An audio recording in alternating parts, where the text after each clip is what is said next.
All right, so to start the discussion session, and I request everyone to say sadhu. Sadhu. Sadhu. Sadhu. Namo tassa bhagavato arahato samma sambuddhassa. Namo tassa bhagavato arahato samma sambuddhassa. Namo tassa bhagavato arahato samma sambuddhassa. Panchahi bhikkhave angehi anuggahita samma ditti cheto vimukti palacha hoti cheto vimukti palani sansacha. Pancha vimukti palacha hoti panya vimukti palani sansacha. Katamehi panyehi. Ida bhikkhave samma ditti sila anuggahita hoti sutta anuggahita hoti. Sakaccha anuggahita cha hoti, samata anuggahita cha hoti, vipassana anuggahita cha hoti. Imehi ko bhikkhave panchahi angehi anuggahita sammaditthi cheto vimutti pala cha hoti, techo vimutti palani sansa cha hoti. Panya vimukti pala cha hoti, panya vimukti palani sansa cha hoti. Sadhu, sadhu, sadhu. Okay, so this particular verse that we discussed is something that we have taken a couple of times in the past few weeks. So even today, on the 9th of April, in our Tuesday program, we are using the same verse. In that verse, what the Blessed One is explaining is for you to ultimately attain the fruit and the result, you will have to provide 5 supportive factors. Then only you will be able to reap the benefits. And the 5 supportive factors are, he says, in order to have the awareness release and discernment release, the supportive factors are virtue, learning, discussion, tranquility, and the insight. So the practice has to be supported by these things, which will lead to have awareness release and have discernment release. So this discourse is the basis for us to have a talk in each and every session. But today what has happened is, in the world, a lot of people now listen to talks without practice. So according to this discourse, it is very clear that you will have to listen, you will have to have a discussion only for the purpose of awareness release and discernment release. In other words, to achieve the final liberation. So now there is no practice leading to final liberation, but they keep listening. And that listening is giving some entertainment, that is giving actually an intellectual entertainment, because that is the most purified knowledge that the universe is having. So for some people, listening to that knowledge is in itself an intellectual entertainment. So therefore, people keep listening constantly without knowing why they do it. But for us, we, before listening, before discussion, we definitely go for the practice. And during our day-to-day activities, we try to be mindful as much as possible. And in our daily timetable, we have allocated time for the practice. So therefore, we don't do it for the sake of doing it. We are doing it exactly as as requested by the Blessed One. So the simile that the Buddha is giving for these 5 factors is the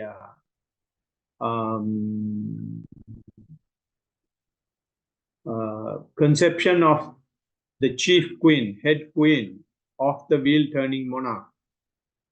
When the head queen is conceived for the wheel turning monarch, especially with a boy, and it is a great occasion for the universe. So therefore, that woman will be looked after by available or by investing all the available resources, because that little boy is going to be the king for the universe. So likewise, the Blessed One says, when we are conceived with the mindfulness practice, we will have to look after our seed with these 5 factors, and that looking after is much more important than looking after of the prospective wheel turning monarch. The reason is, even if you become a wheel turning monarch, according to Buddha, you are not escaped from the netherworld.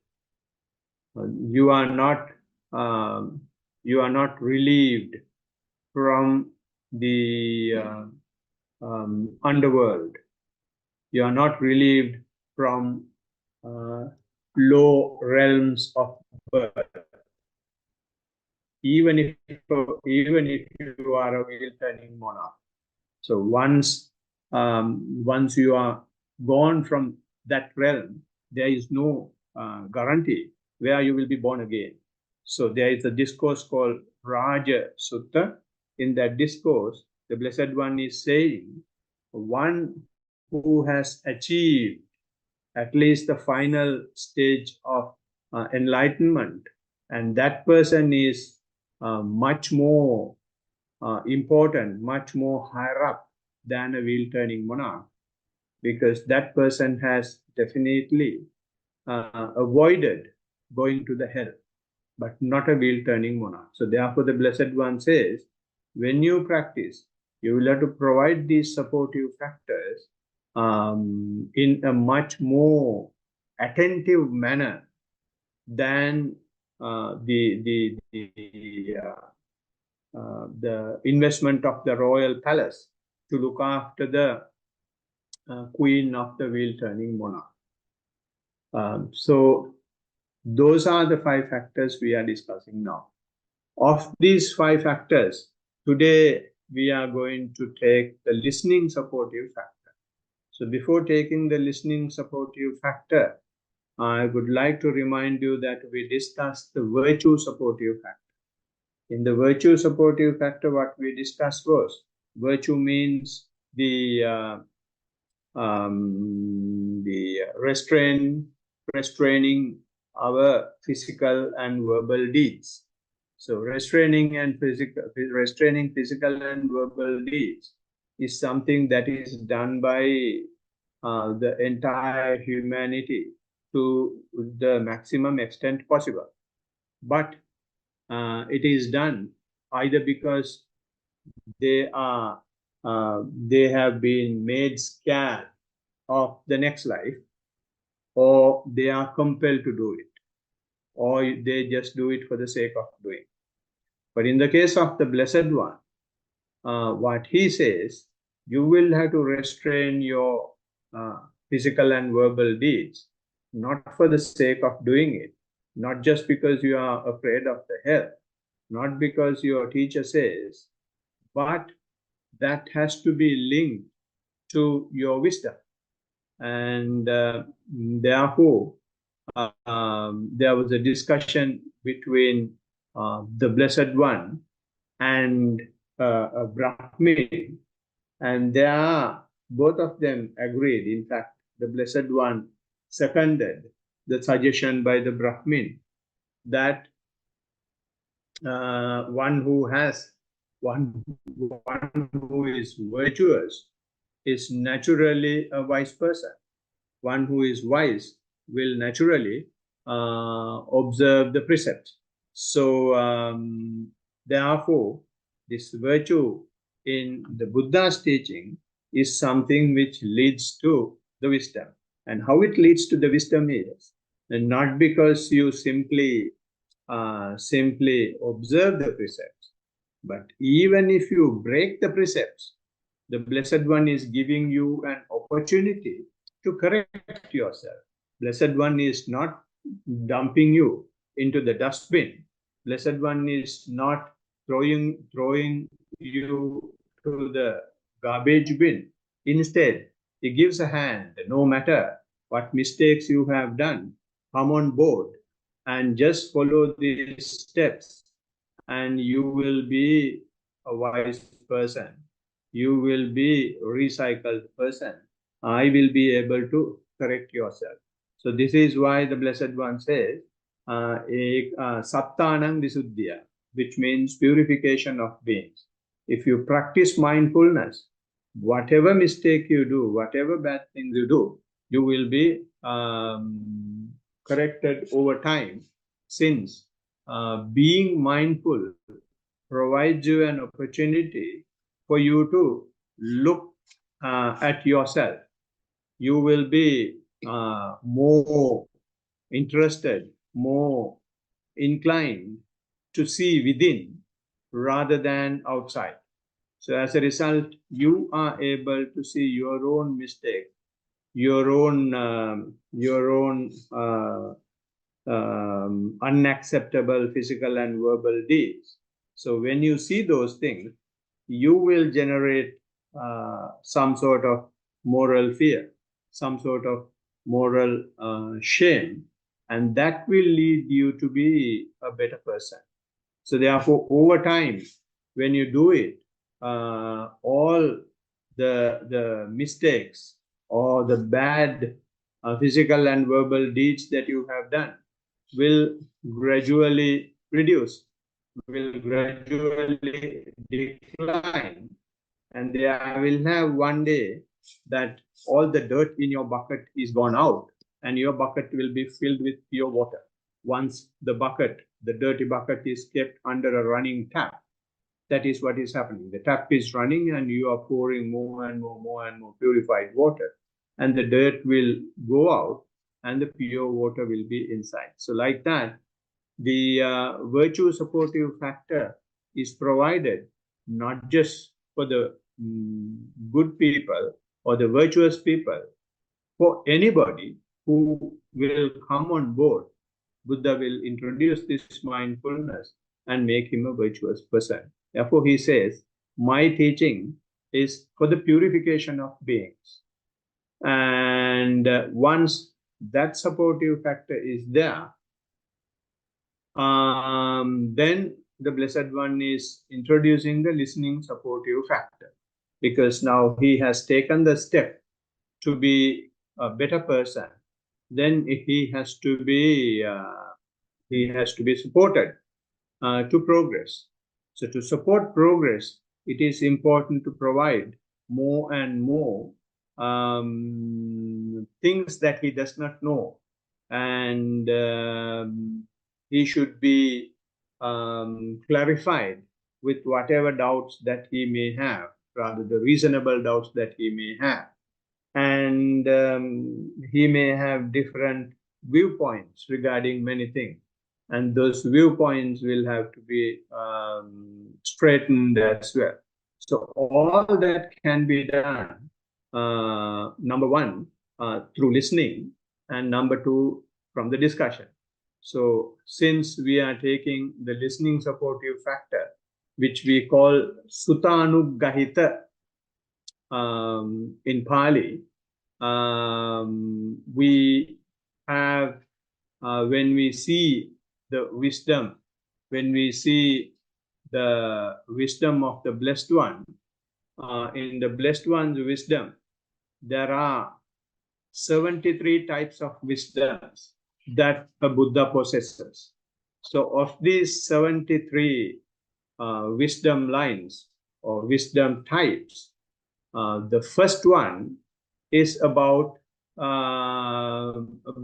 this listening, and it says sotavadane panya sutame jnana, which means if you have attentive ear, when you have the attentive ear, when you, in other words, very carefully listening, and that becomes listening knowledge, or it becomes the wisdom acquired from listening. And that wisdom acquired from listening provides the opening for you to progress into the next stage. So that is something that is given by the Buddha himself. Buddha himself says, Sotavadane panya sutame jnana. So you become very attentive, and when your ear is so sharp, and the jnana, the knowledge that you get is the listening knowledge. So, and the next one, it says, Sutvana sangvare panya silame jnana. So, first one is when you have attentive ear, you get the listening knowledge or listening wisdom. And then it says, Sutvana sangvare panya, which means from listening, you will gain another knowledge. You will gain the knowledge to restrain yourself. And when you restrain yourself, it becomes the wisdom from the virtue, silame jnana. Right? So, to put it to perspective, when you meet a monk or when you meet a noble friend, and the first engagement with that person will be listening, right? So when you are listening to a noble friend, say Bhante Rakkhita or any other monk there, and they will not be talking about the depreciation of the dollar, or the cost of living, or about kings, or about politicians, and or about actors and actresses and singers and etc. They will be talking about Dhamma. So in Dhamma, one of the main things that they will talk about is the generosity. And the next thing that they will be talking about is about the virtue, right? So next they will be talking about craving, and they will be talking about hatred, and so on and so forth. They will be talking about things in the Dhamma.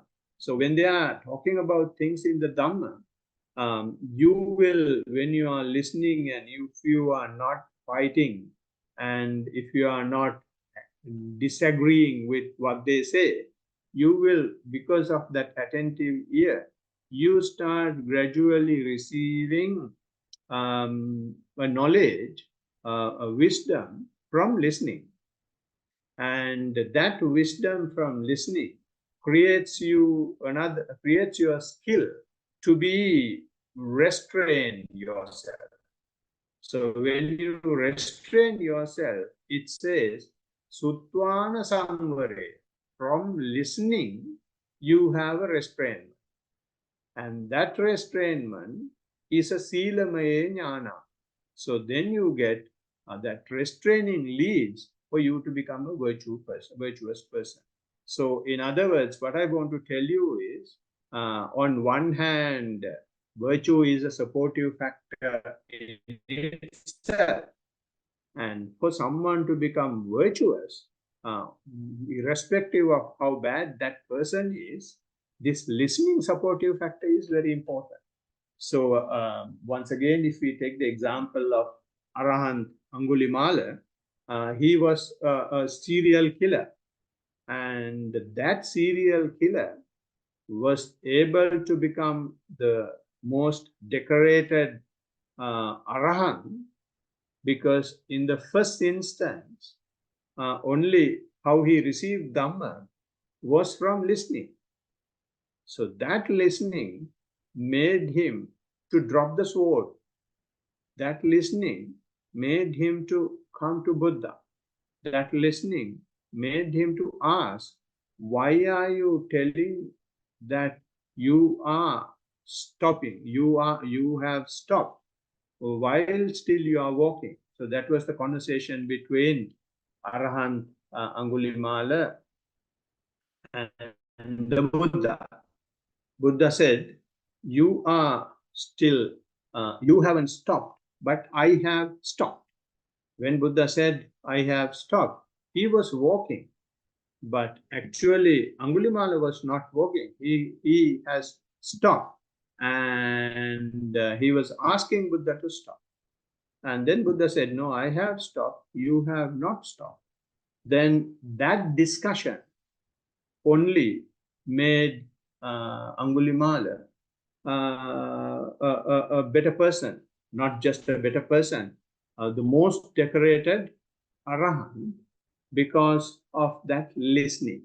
So therefore, listening supportive factor, although it is given as the second, listening supportive factor is very important for someone to receive Dhamma, for someone to become a virtuous person. So that is why in Buddha's knowledges, the 73 knowledges, first two are linked to this listening and to virtue. Sotavadane panya sutame jnana Sutvana samvare panya silame jnana. So this, therefore, is not just ad hoc picking of the factors. They are linked, right? So although it is given as the second item, it is playing a major role right throughout the practice until you become an Arahant. And even after becoming Arahant, Arahants have had discussion with the Blessed One. So when we talk about listening supportive factor, about this, from the listening supportive factor, what we gain is knowledge, and you can't get anything else other than knowledge from listening. And that knowledge, if you accept, that becomes sort of a wisdom as well, right? It is not just panya, it is not just knowledge, it is sort of wisdom as well. And they call it Sutamaye Panya. So there are three stages of having wisdom in Buddhism.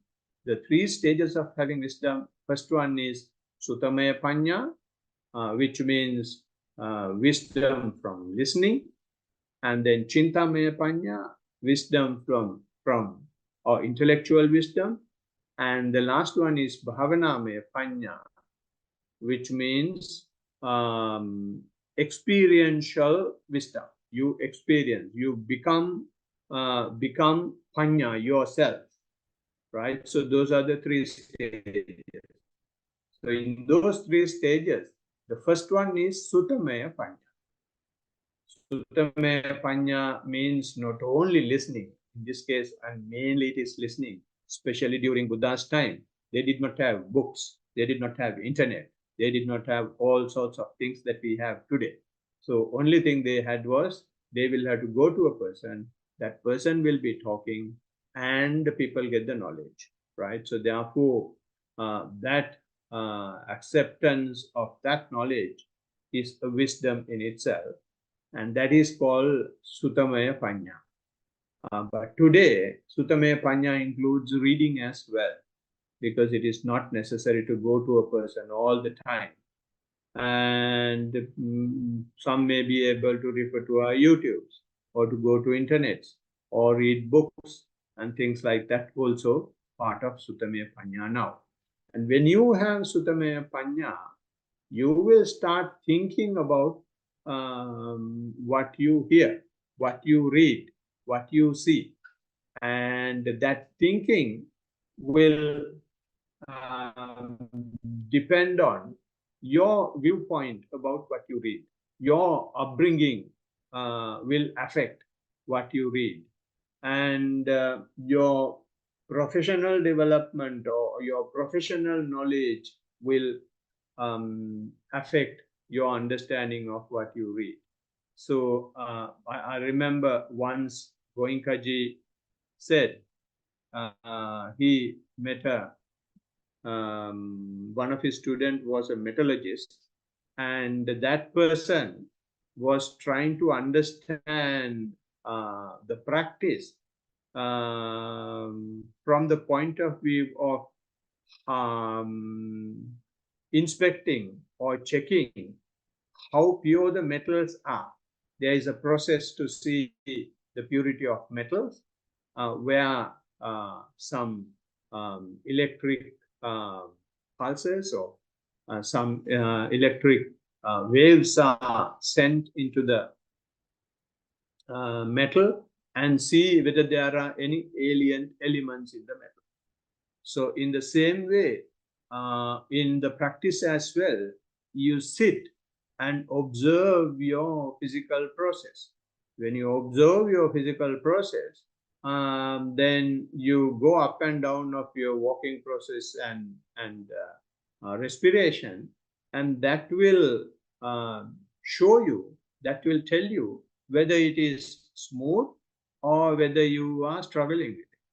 So whether, irrespective of whether it is smooth or struggling, what you do is you see the process. So when you see the process, sometimes you may see things are not happening the way you want. So when you see the things are not happening the way you want, you may attribute that to some impurity. So that does not mean that when your practice is smooth, that you are purified. Even when your practice is smooth, there will have instances where you are not purified, because smooth practice itself may be providing craving to the person practicing. So what I simply want to tell here is that you may use your professional understanding or the understanding of your educational knowledge to understand this. So that is called Chintamaya Panya, intellectual understanding. So the next step is Bhavanamaya Panya. Bhavanamaya Panya means you do the practice, and by doing the practice, you try to experience the things that you hear, things that you intellectualize from your physical process itself. And that knowledge, that experience, that experiment, that investigation, polar apart compared to Suttamaya Panya and Chintamaya Panya, compared to listening wisdom and intellectual wisdom, or if I may call it knowledge, right? You from listening knowledge, you can go to some extent in the path. From intellectualization, you can go to some extent in the path. You will never come to enlightenment simply because of listening or intellectualization. They will trigger certain points, and once you are able to experience it yourself, then only you will get the full wisdom. And to go to the full wisdom, you must practice. And maybe some people have already practiced in the previous existence. For such people, when they listen or when they intellectualize, they may start experiencing things within themselves. So then intellectualization is helping for the self-understanding, or listening will help to the self-understanding. But listening and intellectualization alone will not give you the final liberation unless you bring it to your own first-hand experience. So again, if I may bring Goenkaji into the picture again, Goenkaji is giving a good simile for the understanding of Sutameya, Chintameya and Bhavanamaya Panya. What he says is, suppose you go to a restaurant. In a restaurant, when you go and when you settle down, then the waiter will bring the menu. And he will, once he gives the menu and there is a particular dish that you are attracted to and you like it, and you read it and it says it has broccoli, it has this, it has that, it has bit of salt, it has bit of cheese and all sorts of things. And Steve knows much better. And he, by reading it, by listening it, okay, he knows, yeah, it's a good dish, fine. And that is Sutameya Panya. And then that person sees in the next table, someone is enjoying that dish. And he has some facial expressions, or he or she is having some facial expression. He's having some behavioral expression when he or she is taking that dish. And that provides this person an understanding, he's really enjoying this dish. So it must be a good one. So like that, he will be able to intellectualize that the dish should be a good one. And then finally, he receives his order. And when he tastes it, then he will really have the Bhavanamaya Panya, because he is tasting it himself.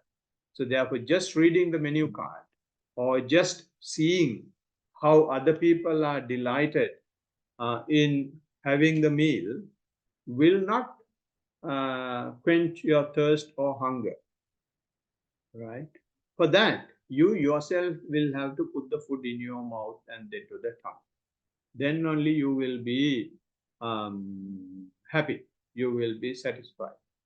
But today, in most of the places, they will be chanting and they will be simply having discussions. That is the end of it, having the meal. Everyone is saying,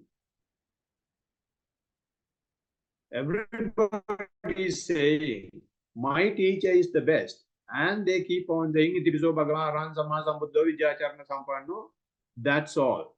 Or they will be saying, my teacher's, what do you call, prescription is so good. And they keep reciting the prescription. And just suppose you go to the best doctor in the world for some of your ailments, and he gives the prescription, and when you keep chanting the prescription, you will never be cured. So therefore, in Buddha, he is the best teacher, he is the best doctor, and there is no doubt about it. His prescriptions are the best, there is no doubt about it. But unless you take the medication in the prescription, you will be continuing with your health. So that is what is mainly happening in the world today.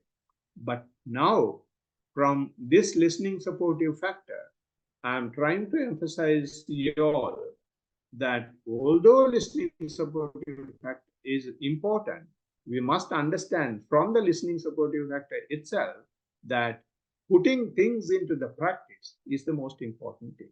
So that can also be provided only through the listening supportive factor. So this is why the Blessed One has kept this listening supportive factor as the second supportive factor, because the practitioner must associate, I repeat, practitioner must associate a noble friend, because you are going from known breath, from your known walking, to an unknown area called Nibbana. So in that path, there will have so many things that you don't know. So therefore, there should have someone tapping your back, someone handing you a torch to see, don't worry, keep going. And this is the light I am providing. And that gives confidence to the practitioner to proceed. And that gives an opportunity for the practitioner to experience himself or herself what the teacher has actually put in the prescription.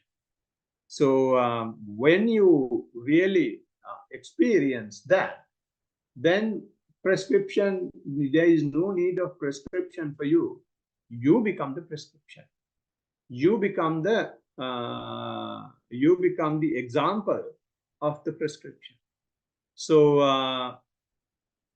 for example, if you take you're walking, and when you are walking, initially you start observing your right foot and left foot. You start observing your sole of the feet, and you see how it is placed on the ground. You see the heel is going, and then the arch area, and then the pillow, and then the fingers, and then you observe, you press it, and then gives bit of a backward pressing from the toes. Then only you move to the next one. And when you keep on seeing this over some time, then you automatically start seeing, and with that process, the other leg is also doing something. And then you not only see one foot, now you see both the feet. One is placing, the other is at the same time, other is doing exactly the opposite action. So when you see that, not only one leg, you are seeing two things at the same time. So when you keep on observing what the two legs are doing, and gradually what happens is, after some time, you just keep walking and you forget that you are walking. And the walking is happening on its own, and it is on autopilot mode. You just keep walking, and sometimes you may not be observing as well, and it happens, and there is no need for you to involve. So then you come and ask, now I just keep walking and my attention is there, but I don't have any information to be provided, what is happening onto the soul, or what sort of sensation I feel. I don't get any of these things, but I'm 100% sure I'm with the walking, and this is what is happening. And when I'm observing this, after some time, it gradually slows down, and sometimes it even stops without my knowledge. So these are the things that are happening when you keep walking. So when these things are happening, unless there is someone to talk, unless there is someone to go through these experiences, you may feel that something is wrong with you. You have been walking all this time so well, but now it's giving you some, from your perspective, horrible experience. I remember Steve once said, after walking for a few days, I'm very scared to go to office, because I'm just like a zombie walking, and if this continues in the office, I don't think I will be able to work. Then I told him, don't worry, that is how, when you are not involved with things are happening without your involvement. When they are happening without your involvement, they are happening at the most effective, most efficient way. So as soon as we put our fingers in, then what happens is we are pouring craving, we are pouring hatred, we are pouring delusions into it. But when you simply move away from it, then none of those negative elements will be there. But the thing will happen as it has to happen. So therefore, don't worry. Develop that skill and go and work. You will see how things are changed. So those type of explanations, those type of advices can be given because there is some provision by the Blessed One himself for the practitioner to associate a noble friend. So what the noble friend mainly does is provide this Sutameya Panya. And from that Sutameya Panya, I have just given a simple example. That takes us a long way. Now, since I am studying to say what's going on, I'm not giving talks in other Saturday and Sunday sessions, Sinhala session, but discussions are going on, and the discussions, question answer, they take sometimes 2 hours. They take 2 hours, so many things to discuss. So that is possible because the Blessed One himself has made this suggestion. So just imagine the extent to which he has seen the practice. And this is, we are talking after 2,600 years. So he has seen this so well, how this can be protected, how the practitioners could be helped, and how one can help the other. And he has laid everything down in meticulous manner for us to continue with the practice. So there are few lucky people. I'm not saying all the Buddhists are lucky, but there are few lucky people who really get the essence of his teaching and then continue with the practice. But talking about listening and reading, one has to be very careful because especially the present day, there is so much of literature involved, so much of resources available, and a lot of people keep reading morning to night, and they never come to the practice because they are suspecting the practice itself. They don't want to practice. They want the best technique. They want the best teacher. They want the best method. They want the fastest result. Those people will never come to the practice. And they will develop as much confusions, as much suspicion as possible if you keep on reading. Reading is important. Reading is essential. Sutameya Panya is important. That is something that the Blessed One has given as a supportive factor. But once you start the practice, your book has to be your practice.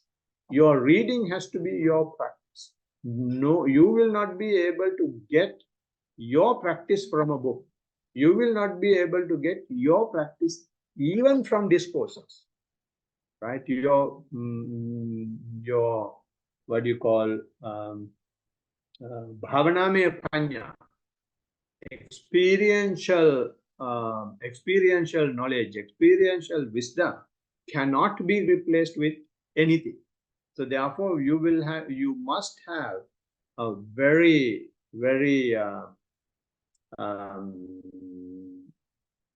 well balanced Sutameya Panya when you start your practice. You will have to give the highest priority, highest place for the practice as opposed to your reading or listening. They are important, but they can in no way compare with your practice. practice is the essence. So therefore, I'm taking this listening supportive factor opportunity to emphasize that the practice is irreplaceable. It is much higher than any literature, any resource that is available.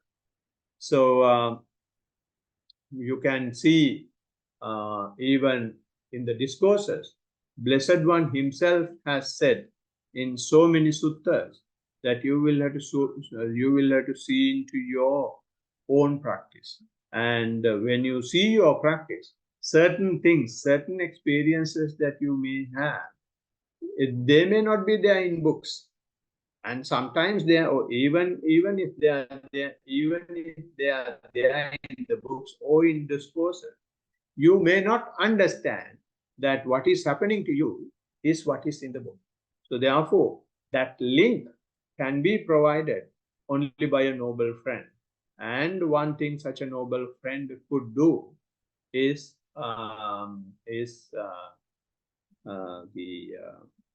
provide the listening supportive factor, and also, of course, the discussion supportive factor.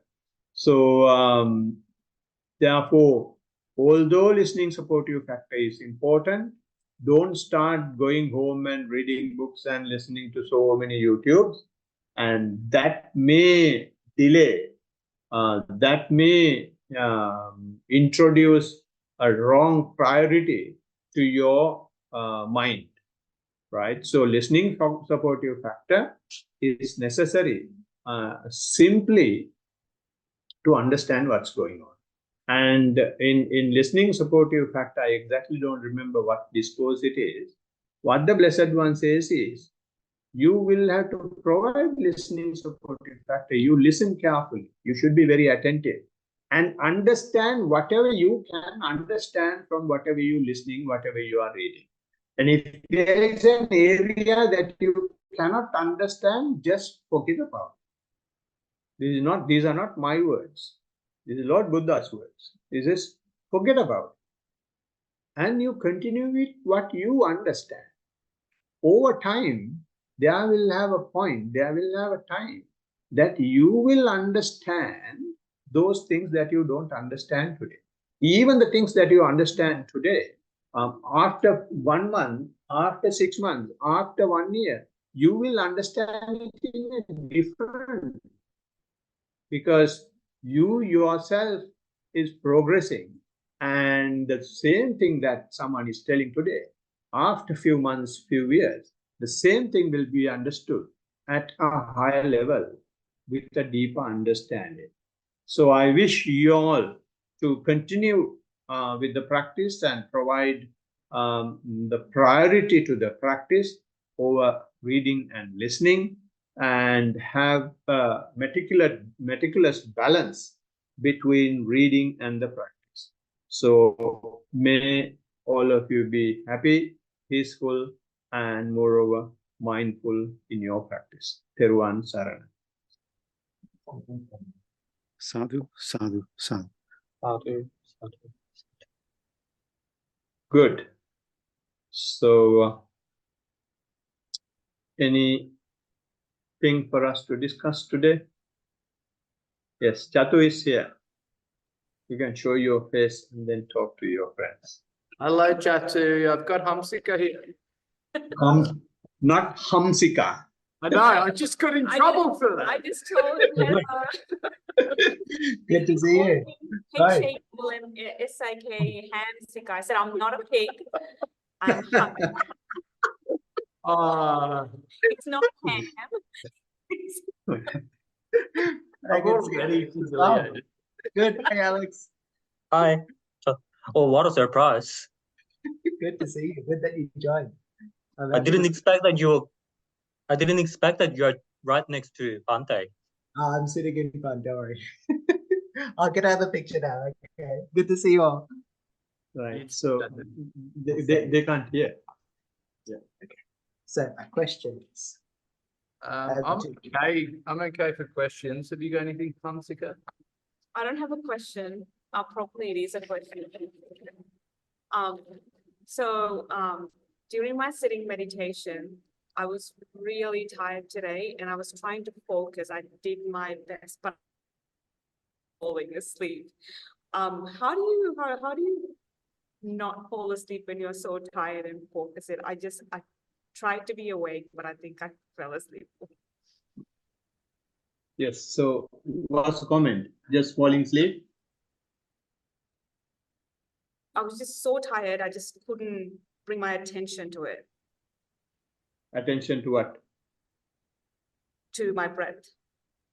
Yeah. So, but although you could not bring your attention to the breath, were you aware that you couldn't bring your attention to the breath? For a bit, then I dozed off and then I came back again. Yeah. So, yeah, no, it's very important. Although we practice for years, our mind is always trying to tell us that you should do this and that you should have this, otherwise you are a failure, right? So this is the suggestion of the mind. This is the agenda of the mind. So therefore, what the Blessed One says is, when you practice this technique or you use these objects just for one purpose, that purpose is to build your awareness. And therefore, the progress is not dependent upon the extent to which you are with the object. The progress is not dependent upon observing the object for so many minutes or so many hours or for so many breath cycles. It simply depends upon whether you were aware of what was going on. So when I'm listening to you, what I hear is that you have been aware that what went during that time, what went through during that time. So therefore, awareness has been there. So although we have awareness, we have a tendency never to appreciate it. That is because of the strength in our mind to look for something else, because of the expectation we have in our mind, because of the craving we have in our mind, now towards the object, now towards the technique. Instead, we should be able to be happy that I was aware what was going on. And not only that you are happy that you are aware what was going on, you also will have to, this also provides you an opportunity to see what happens to your breath when you are tired. Unless you practice when you are tired, you don't know how you observe your breath. If you come only when you are 100% fit to observe the breath, you are losing lot of other what you call scenarios, variables that affects your equation. So when you are sick, go and sit and see. When you are tired, go and sit and see. When you are starving, go and sit and see. When you are full, go and sit and see. When it is raining, go and sit and see. When there is a huge crowd and everyone is making all noise, just go and sit and see. So all these are variables towards building our awareness, how our awareness will be affected. So that object is taken as just a reference point on. So these discussions are important just to emphasize our basics. We will have to keep our basics perfect. Then everything else will fall in line. So therefore, I am happy that you came when you are tired.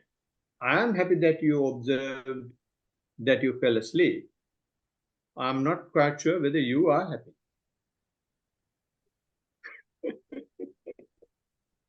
So you will have to change that. Not change that. You will have to keep on practicing, and these things has to happen continuously.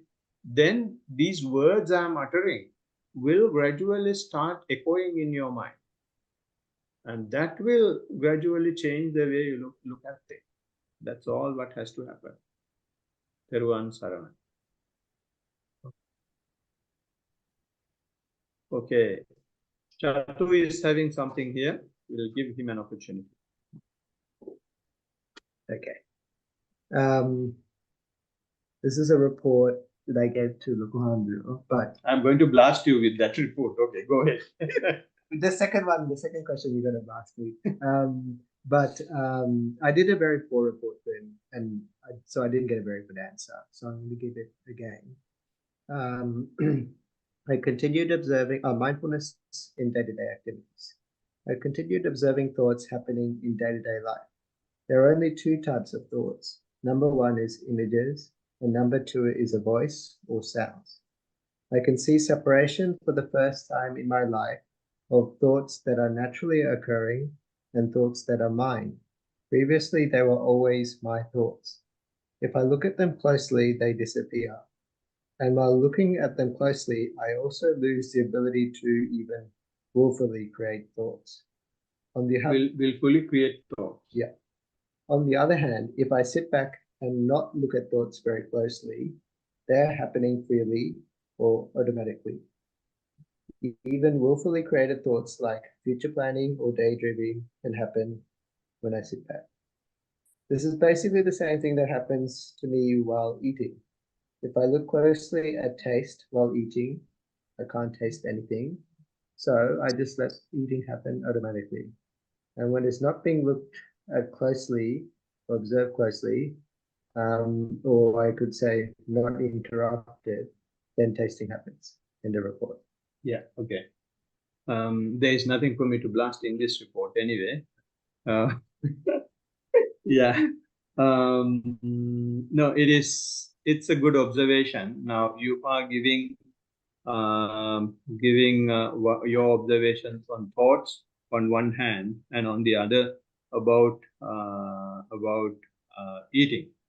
So all this, what it says is, when you closely observe it, when you willfully observe it, then you can see thoughts. Otherwise, if you don't willfully observe it, they are just happening, and the thoughts are appearing and disappearing. And similarly, eating, if you observe it, you can, what you mentioned was that you don't have any taste, but you may have taste as well if you observe it. But if you don't observe it, eating is happening, right? So this is a very tricky area.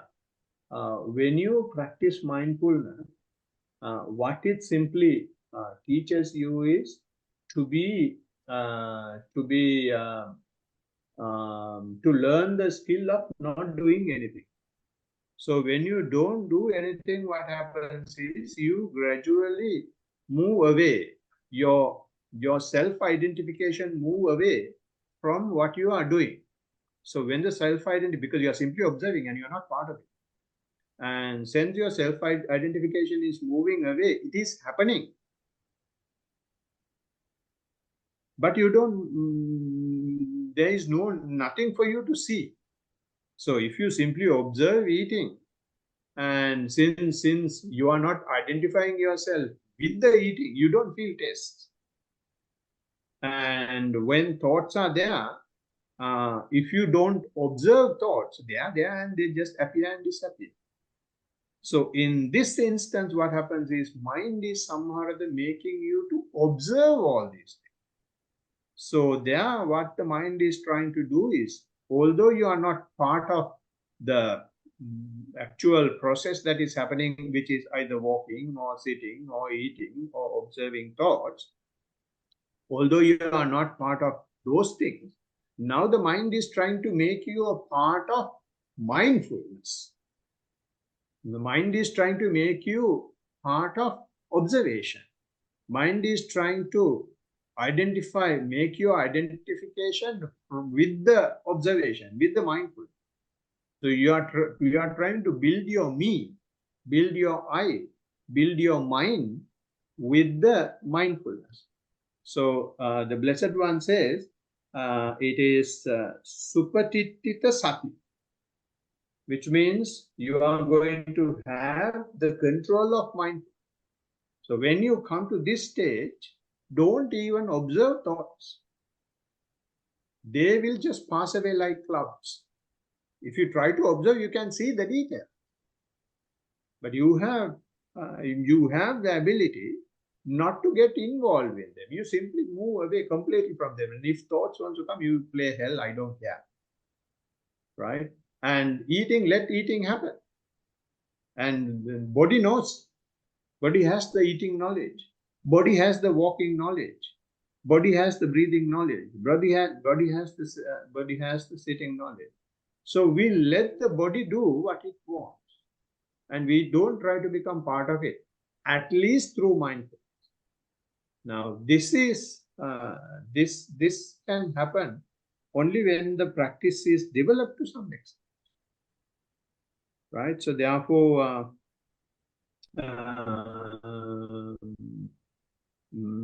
it is not compulsory for you to be mindful in these instances, but your mind is trying to make you to observe. That is why in certain instances you try to willfully observe. You try to willfully observe tasting. Because consciousness is not having basis to establish itself. Right? So it is using mindfulness as the basis to bring about, to nurture the consciousness. Right? So if you move away from that, let anything happen, then consciousness will lose its another stronghold it is trying to capture. Thank you.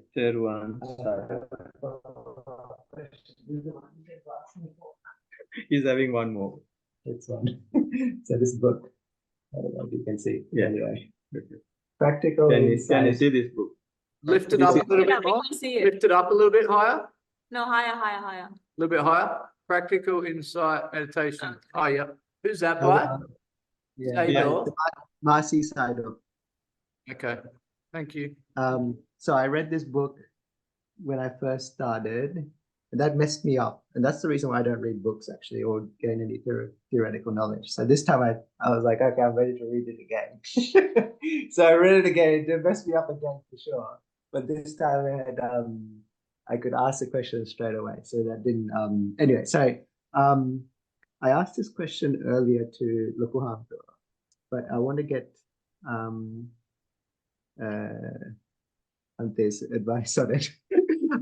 But I'll just repeat what happened. So basically, in this book, so this is the Vipassana master of the 20th century, and then his student was the Pandita Sayadaw, and he was the master of the 21st century of Vipassana. So you could say the best Vipassana teachers in the last two generations. So in this book, basically, it's sorry. And these guys are also going to read those books now and Yeah. get Muslims. Don't read that. Don't read it. You don't I've need got it. enough books reading at the moment. So basically, the gist of it is, what it says is that you diligently note objects appearing at the sense doors. They give you like, there's a primary object, but you diligently note them all the way to Nibbana, and it details how you get to Nibbana. But that doesn't align with what happens to me in my practice. And you diligently also see the appearance and disappearance of objects. But for me, when I practice, it was different because I generally see disappearance of the object and not necessarily appearance. And I don't necessarily diligently note anything or look at objects. So that's why I have like this, conflict, because what's happening to me is different in this book. And it's also seems to be different to what is being practiced here. And we're supposed to be aligned with this method. So that's really the question I put to Lukuhamduro. And so I would like to get this insight. Lukuhamduro did not blast him, but I was blasting him in my head. The first question I have is, why you read this book? I don't know. It appeared to me. I was in the library. Yeah. And it appeared. I was like, maybe this is a sign I have to do this. Yeah. So this is how mind is now. That is what I mentioned in my talk that there should have a limit level of reading, and you will have to be you should know how to manage your knowledge from reading.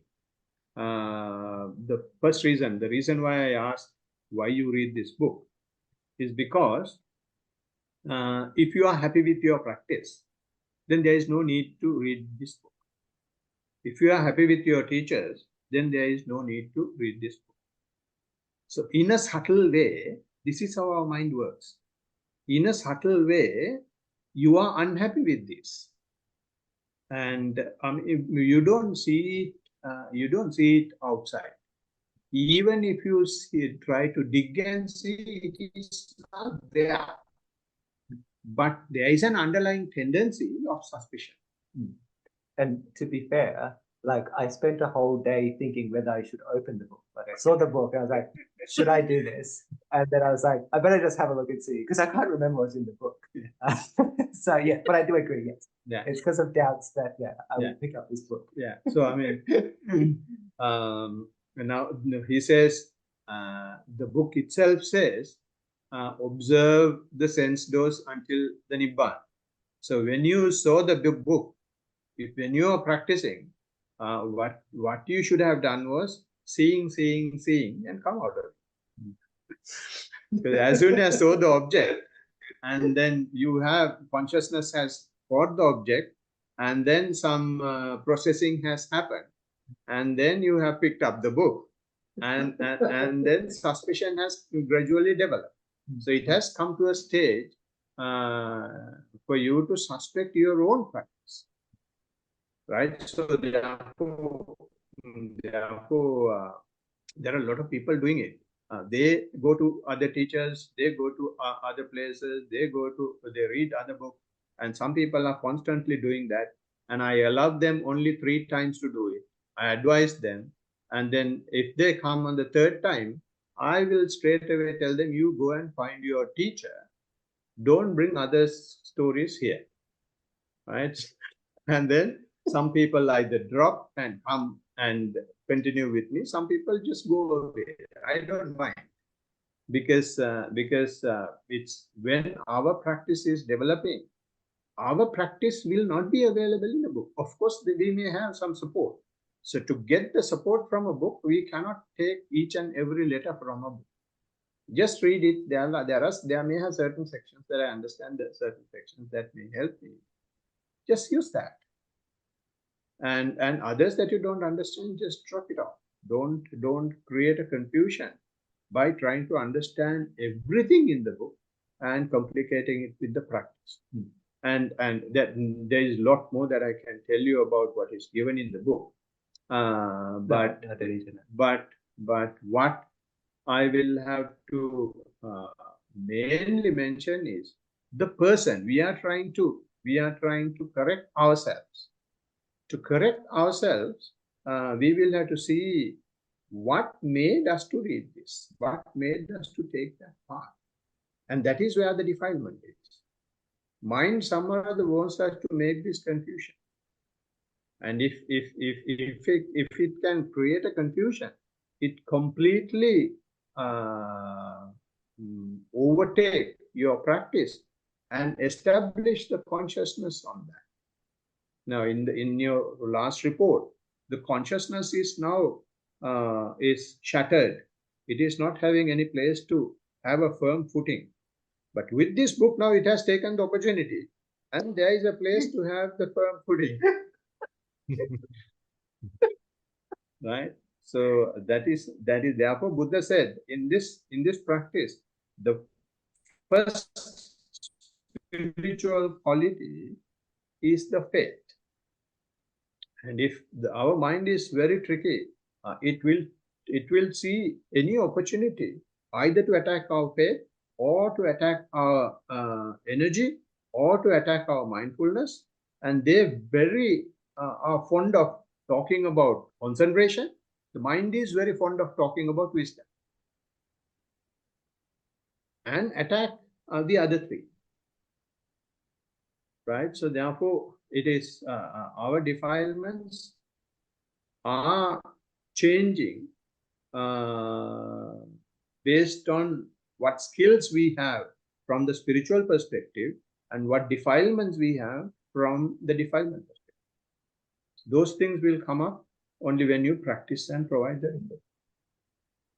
Right. So therefore, my suggestion is, I'm not saying don't read. I'm not saying don't follow others, but grasp what is important for you. And if there is something that you don't understand, just drop it off.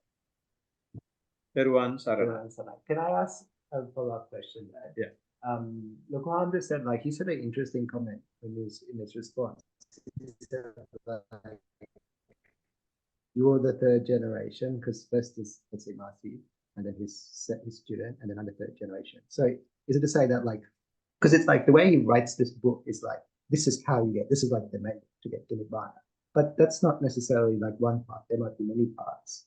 And the student might use a different part, and they might develop their own means and methods. Yes. And then the new student might develop different means and methods. I guess or something like that. What I see is, in a book, we are trying to be very specific with things. And in the practice, we can't be specific with things. When you write a book, you confine yourself. You can't advise everybody in the world. You will have to say, okay, when you observe the breath, do this. But when you observe the breath in this manner, if you take 10 people, 10 things will happen. So you can't write all 10. I'm just confining it to the number of fingers in my hand. But how many people will read that? And they will have different experiences. All those experiences. So if you take this as the Bible, that's the end of the story. Okay. So therefore, the Blessed One's recommendation is, have a noble friend. And just be happy with him or her. If that person is not right, then you will have an opportunity when you go to the next stage to go for another person. So in my case, I have not gone behind teachers. I have been simply practicing. Teachers have come to me. So therefore, the practice, Buddha is having that power still in the universe. So when time is right, and if another teacher is necessary, that teacher will come to you. I'll just make one more comment. Even you appeared for me. When I started practicing, you just appeared. And then this program started. So everything I needed just appeared. So yes, I agree, 100%. Teruvan Saranai. Teruvan Saranai.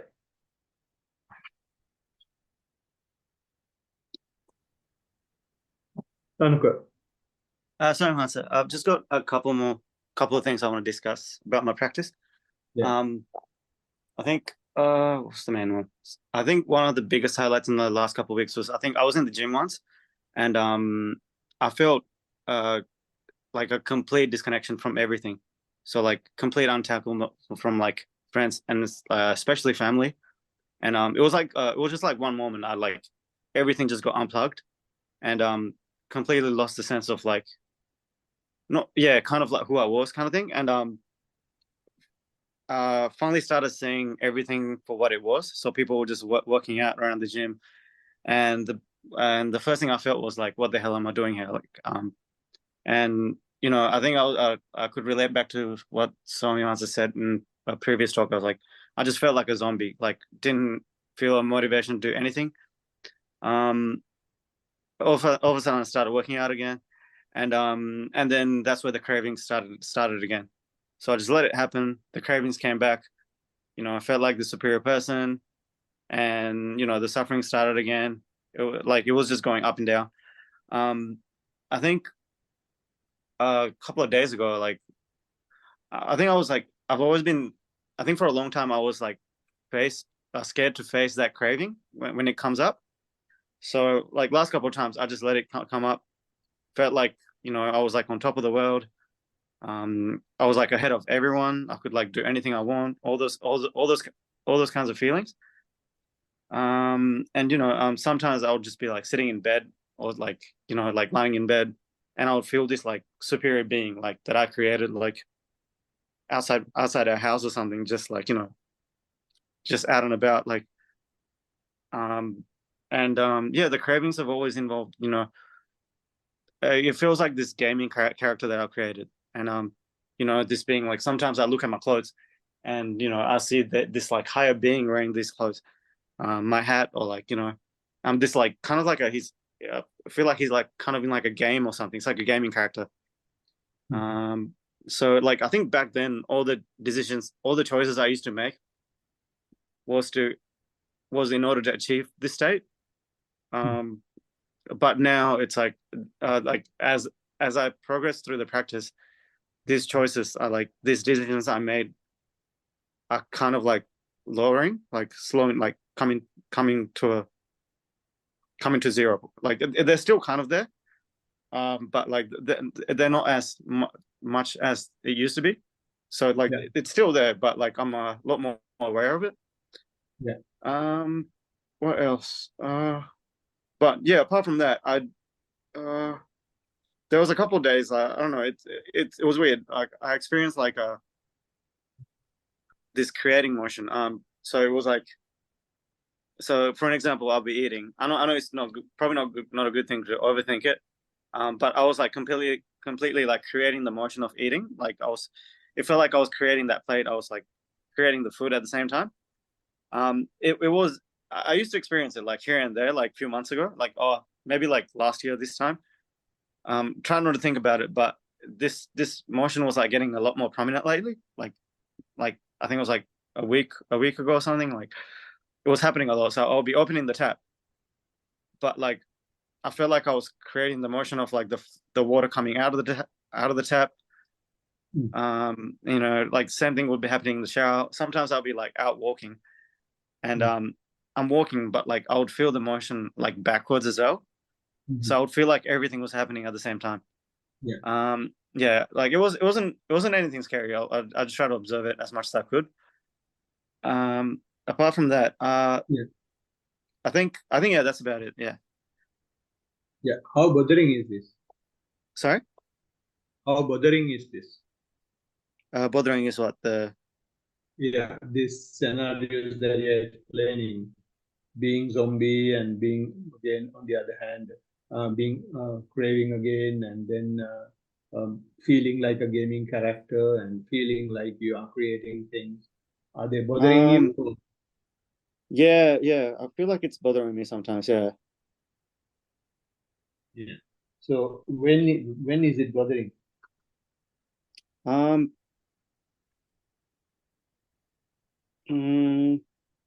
Sometimes I would like be like trying to compare myself to like other people.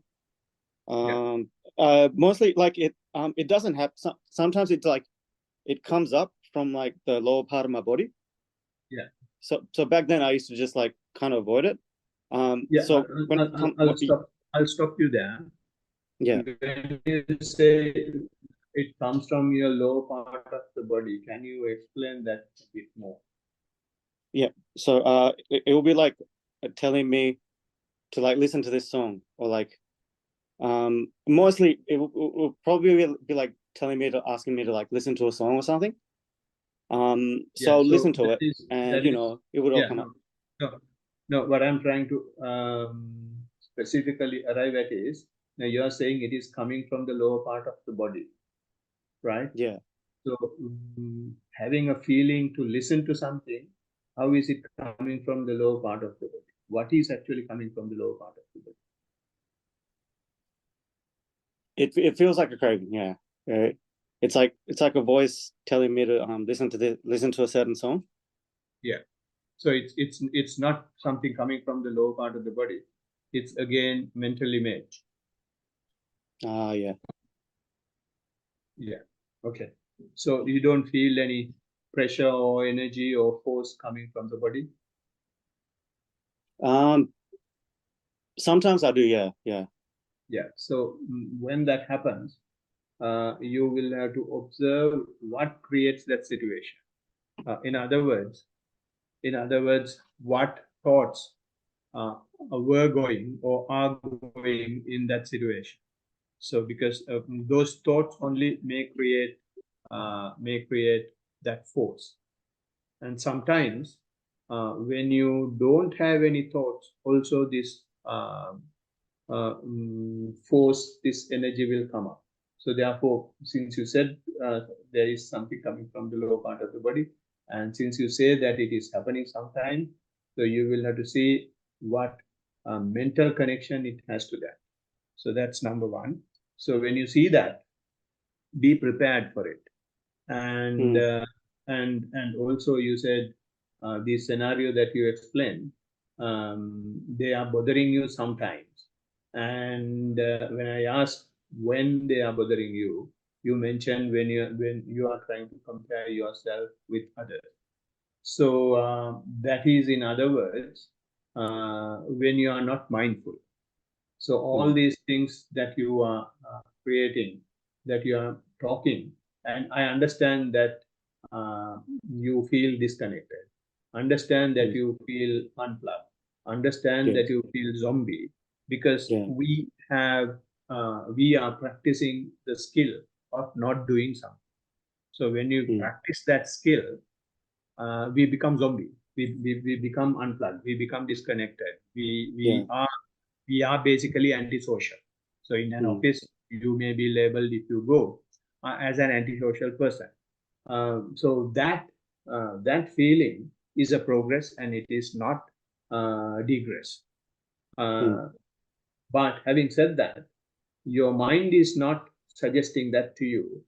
Your mind is trying to put you down based on the same thing. And when you go to gym, you see the craving is coming, and when you are just not doing anything, you feel that you are a super person and Superman. Because from those things, the mind is trying to create some image about yourself, so that the craving can be established and I can be established. Because when you are simply observing, when you are simply unplugged, when you are simply zombie, I is not there. But if you create, if you feel that you are creating the world, and if you feel that you are a super character, then the consciousness is taking the upper hand. And that happens when you are not mindful. And those things will naturally come. They are coming because you are touching the deeper layers of the mind. So when you touch the deeper layers of the mind, it is creating these perceptions, these images, depending on what you like. And for another person, it will not create the gaming characters, and it will not give you the impression of superiority. For that person, it may be hatred. For another person, it may be sex. So we don't know. So, but depending on your character, these are the things that are happening. So you be prepared. So those images, those natures, those energies will come. And when they come, I will simply observe. How you observe is just label.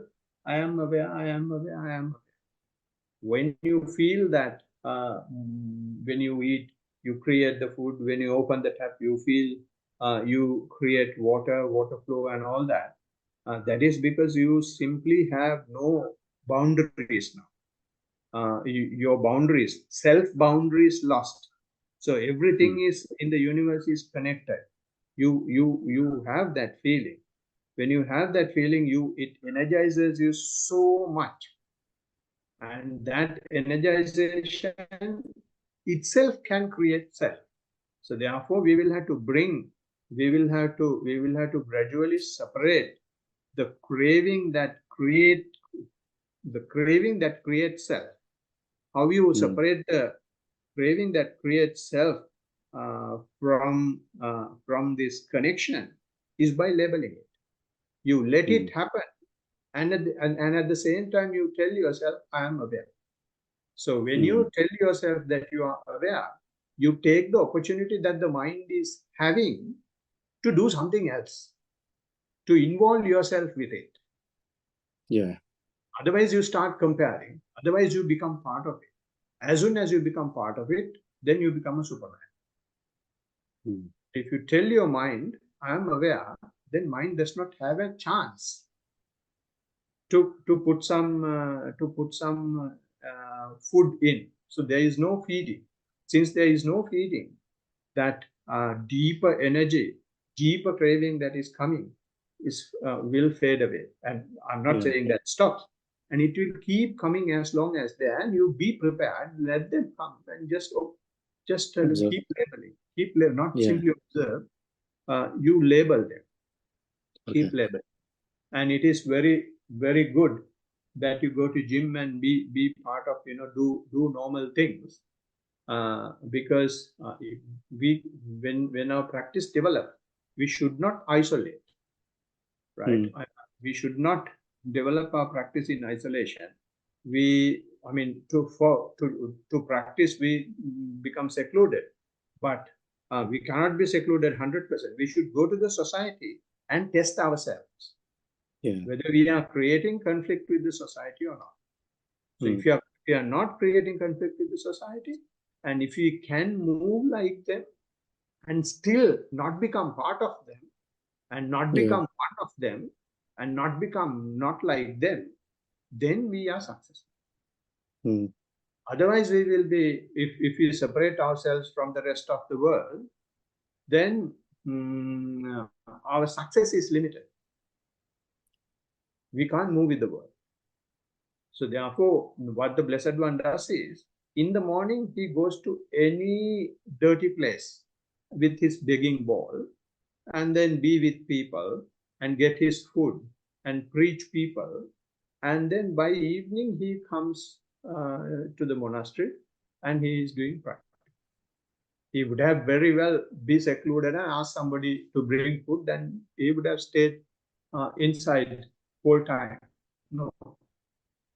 If we are strong, if we have depreciated ourselves, then we should be having the ability to go to the world and still not become part of them.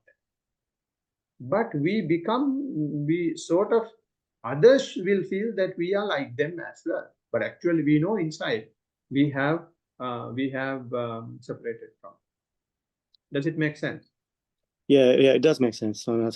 I think when it happens, like, I just remembered, like, what I mostly think about is, oh my God, are all my friends feeling what I'm feeling right now about me? That's like the biggest like thought I always get, like when it happens. So and I'm always trying to like test if it's real, like if what I'm feeling real is like real to everyone else, real to the rest of the world, kind of thing.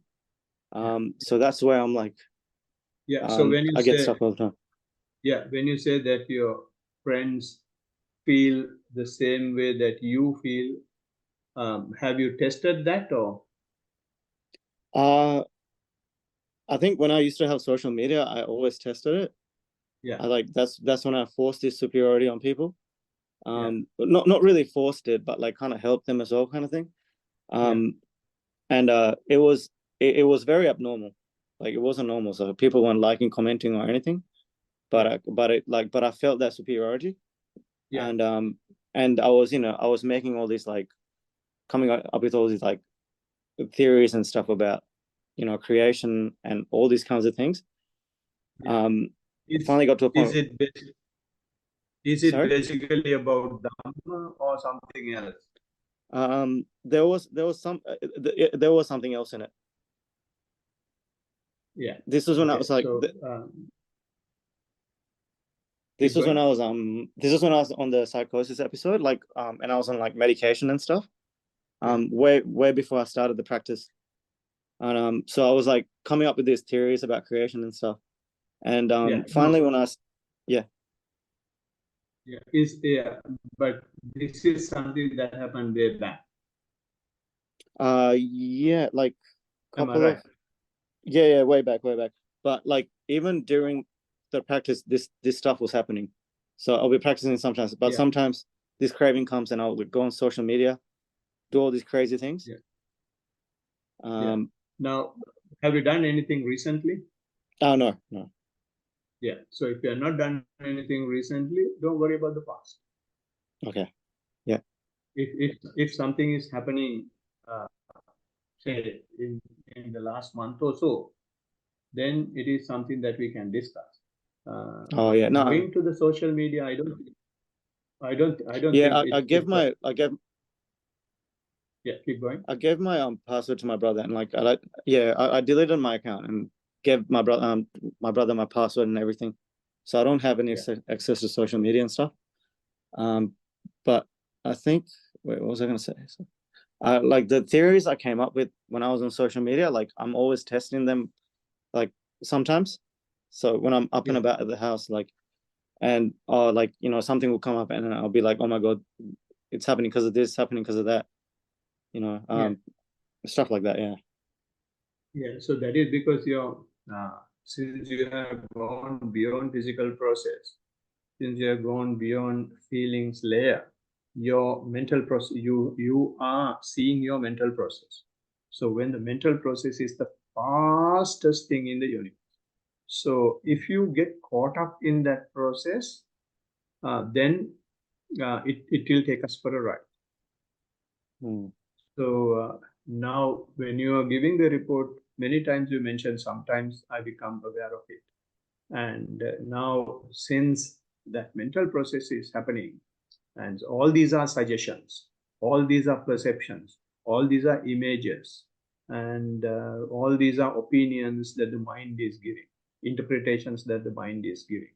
So that is all what the mind can do. So when you tap that layer, we should be observing our own mind as if we are watching a movie and have a laugh at it.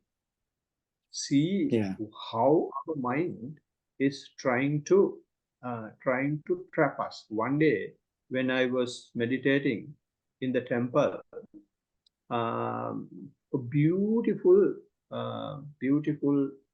paddy field appeared, and then there was a beautiful pure water stream going in between.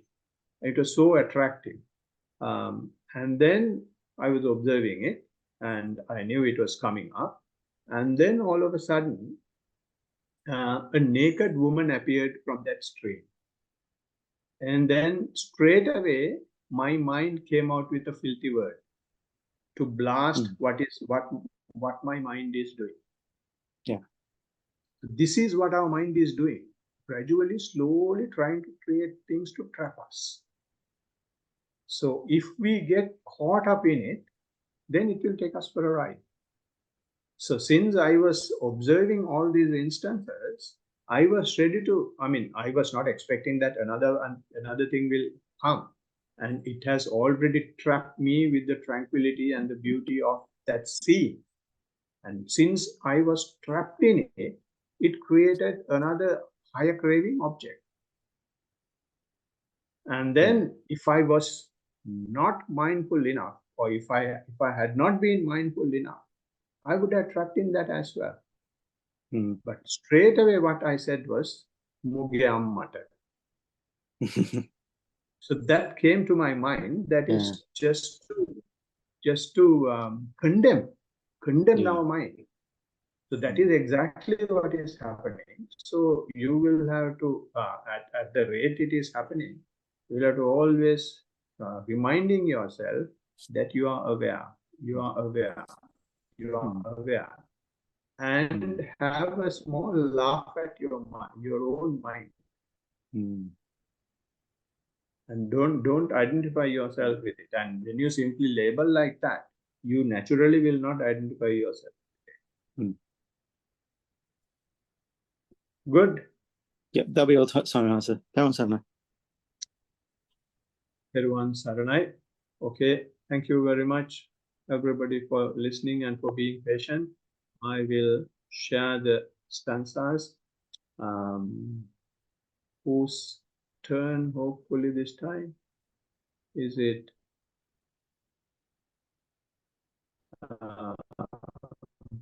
We'll get Alex to do it this time, I suppose. Or Hansika want to do it. I can't read that, Bante. Let's see. Can you read that? Are you serious? I think so. I haven't read I it. don't mind who does it. No, give me a second. No, it's not that. I will let open it up. Just give me a second. Okay. Right, here you go, Pali chanting. Can you all see? Yeah. No, So no. we have can you see? Yep. Yes. Yeah, so we have practiced for 1.5 hours and had a long discussion and listened to a talk. So with this positive energies that we have generated from these wholesome activities, we can transfer these merits, share these positive energies with the rest of the beings in the universe. So can I request Hansika there to go ahead with it, please?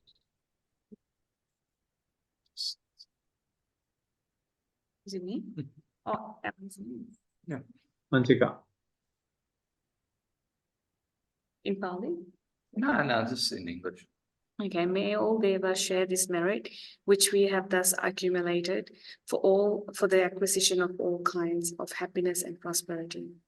May all other beings share this merit, which we have thus accumulated for the acquisition of all kinds of happiness and prosperity.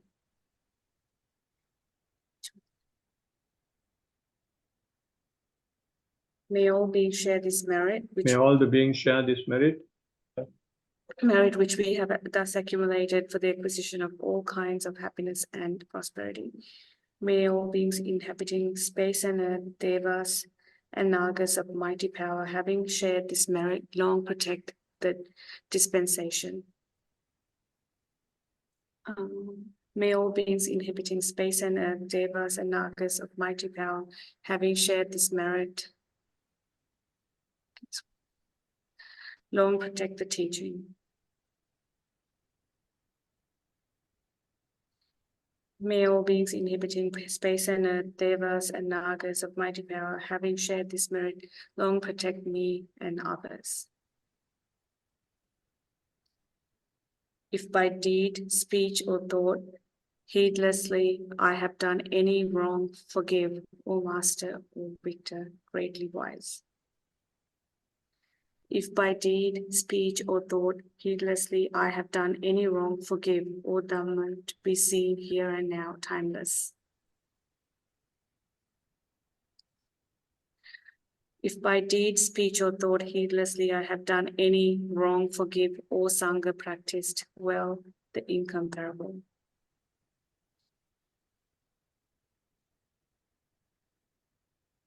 Let this merit accrue to our departed relatives and may they be happy. Let this merit accrue to our departed relatives and may they be happy. Let this merit accrue to our departed relatives and may they be happy.